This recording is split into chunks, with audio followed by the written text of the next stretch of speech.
this is a decision of the court. The issue before me, or before the court, is whether I should allow Mr. Masengeli, the contemner who is before the court, to explain why he deliberately disobeyed the orders of summons by the court, which led to his conviction and sentence.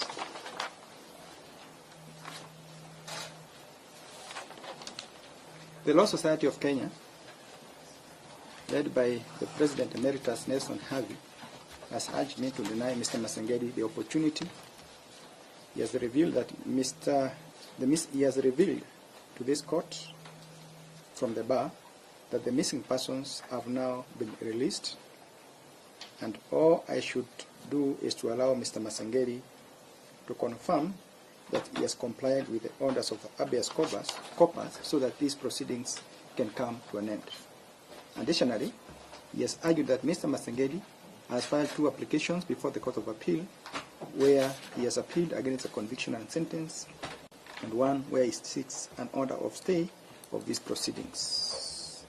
Mr. Dan Manzo has argued or submitted that the court is now functus official, since the jurisdiction of this court now rests with the Court of Appeal, has now been vested with the Court of Appeal following the filing of the 2 appeals.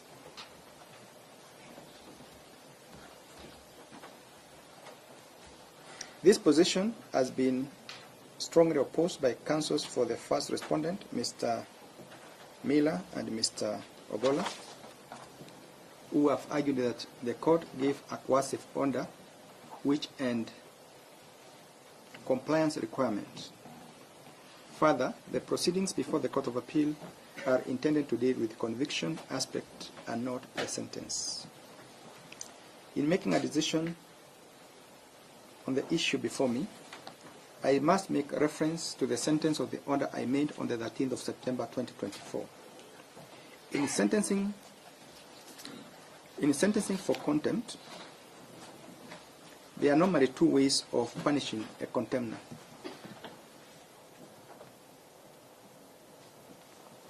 Okay, 2 major ways. The court can choose to adopt a purely punitive approach, or can choose to use a coercive approach in which it includes what is known as the purging conditions. The coercive approach gives the contemner the opportunity to save himself from punishment, the equivalent of purgatory in religious circles, so that if the contemner complies and fulfills the obligation required of him by the court can weigh and consider whether he has cleansed himself of the original sin.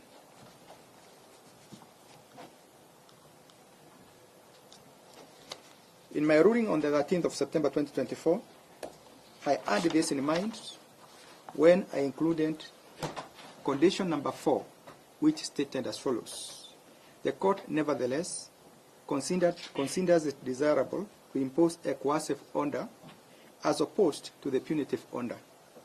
In this regard, Mr. Gilbert Masengeli can avoid serving the sentence if he complies with the direction to obey the court summons. I thus suspend the sentence for 7 days only.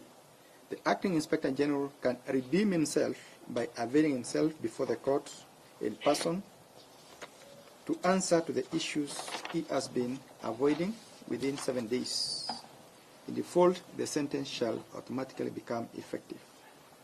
Having stated as much, and the contemner having availed himself before the court before the lapse of the 7 days, I would be going against my own orders if I deny him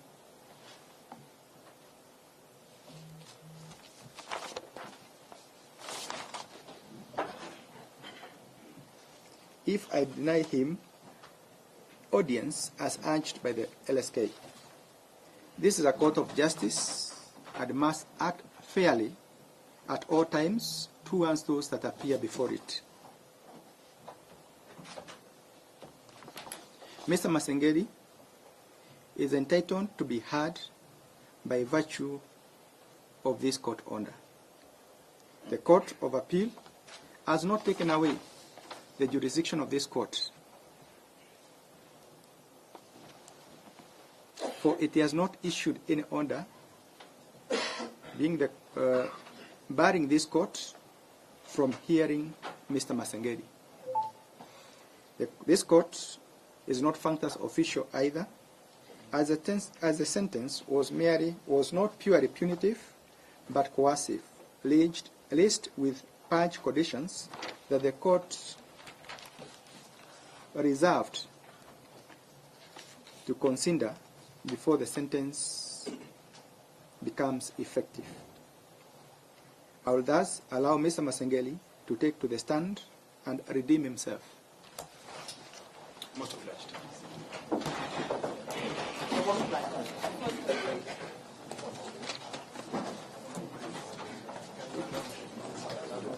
My lord, can you give directions on which side? He must be on the dock. Yes. My lord. Yes. You are the on procedural side. Yes. Stemming from the natural rights arrangement yesterday. Yes. The petitioners reserved the right to cross-examine. My lord, with your kind permission, this is a matter between the court and the contempt law, and it is strike law that the petitioners have no right to cross-examine. Okay, let the order. Sorry, that cannot be the premise. Because if it's just a minute, I have a right to privacy. If he insists that we ought not to be here, we may as well walk out and Okay, go. okay. Let me do this, Mr. Havi. Kindly listen. Let him explain. Immediately he has done that, I will seek. I'll seek what submissions from you on whatever issue you want. Then I will do on it. But for now, let's just follow the order. Let's hear him. My colleague has rightfully made a Yes. advance. Yes.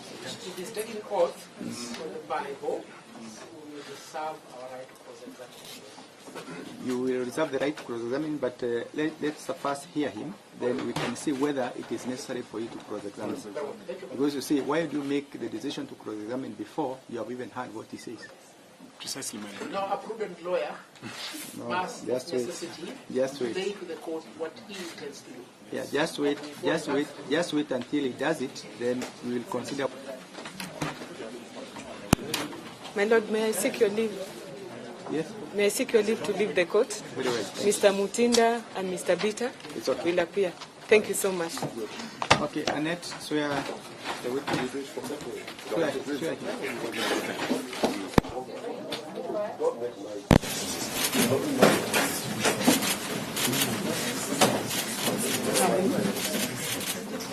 So you repeat after me. I swear by the name of the Almighty God. I swear by the name of Almighty God. I swear by the name of the Almighty God I swear by the name of Almighty God that the evidence I shall give that the evidence I shall give touching the matter in question touching the matter in question shall be the truth, shall be the truth, the whole truth, the whole truth, and nothing but the truth. and nothing but the truth. So help me God. So help me God. You can start with your full name. Kindly tell the court your full name, please. My name, Gilbert Masengeli, Deputy Inspector General of Administration Police.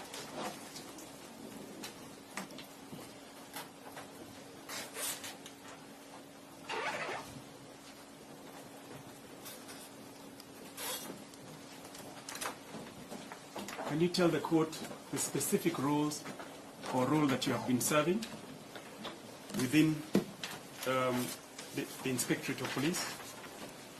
My Lord, some of my duties and responsibilities is border security, ensuring that our borders are safe from incursion within and without for the safety of the Kenyan, my Lord. Now,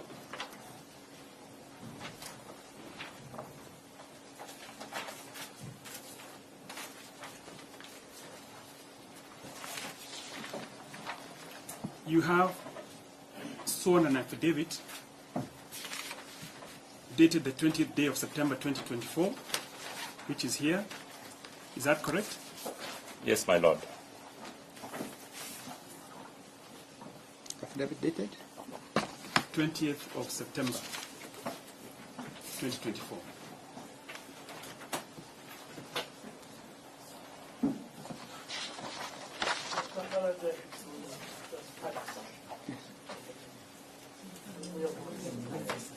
You've not been served with this affidavit? It's been forwarded to Rebecca's hall 5 days ago.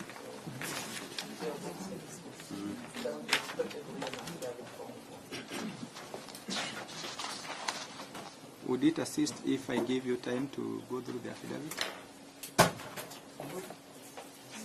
Because I can adjourn briefly so that you go through it, if that is what you want.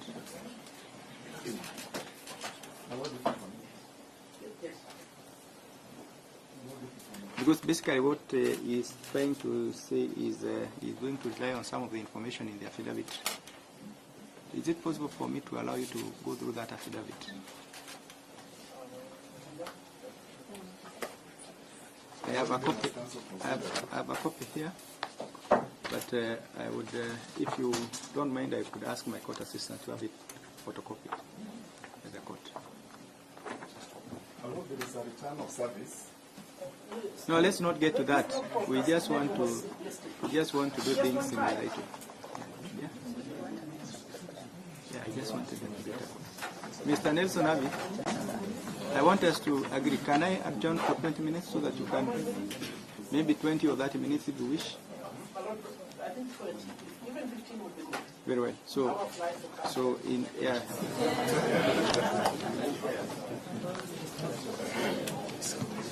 So let's, from good order, let's adjourn for 20 minutes. We allow the petitioners to peruse the affidavit, and then we can proceed after that. I think it's important that we proceed when we are on the same wavelength. Yeah. Kindly let's adjourn and.